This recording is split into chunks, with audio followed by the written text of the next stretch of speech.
I tell people, Christ should be someone we want to imitate whether we're religious or not. Right. He's the greatest man of history, right? Well, it's the active imitation that is the religious element.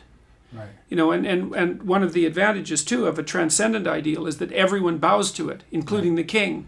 Yeah. Right? And this is something that's really necessary to understand from a psychological perspective, is that if there's no transcendent ideal, then the king is, then it's the king. Right. Well, that's no good, because the king has to bow down to something too. Sure. And then the real question is, what should the king bow down to?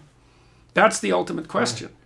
So, and people have worked that out over tens of thousands of years. And what's great about Jesus, he's the only great man of history who says, imitate me because I'm just an imitator. Mm-hmm. I'm just purely an imitator. Mm-hmm. Every great man, Nietzsche, they're always this sense of, imitate me, just try to catch up. Mm-hmm. Just try to catch up, almost like a model obstacle. But with Jesus, he says, you're going to do greater things than me. Mm-hmm.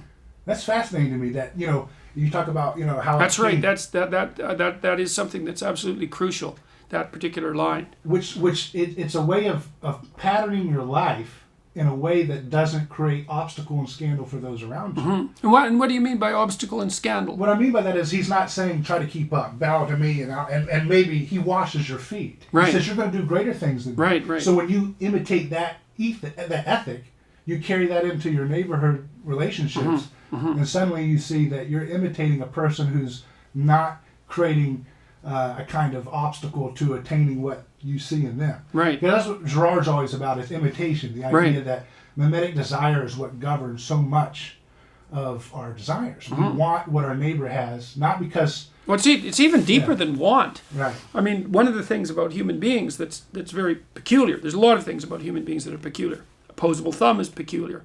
Ability to speak is peculiar. We have an incredibly good vision. That's peculiar.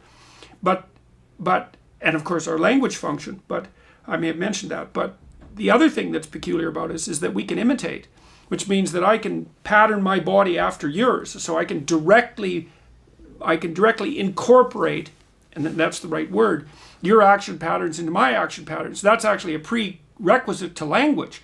All of that produces a pattern that's very, very sophisticated. It's what's good across all of those different domains. And that gets abstracted up into something like the symbol. This is the symbol of the self that Jung talked about that was associated with Christ.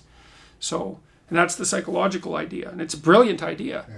You're imitating the highest good, whatever that is. And it's something like the willingness to voluntarily sacrifice yourself to the good. It's something like that. I mean, it's much more complicated than that, but that's at least part of it.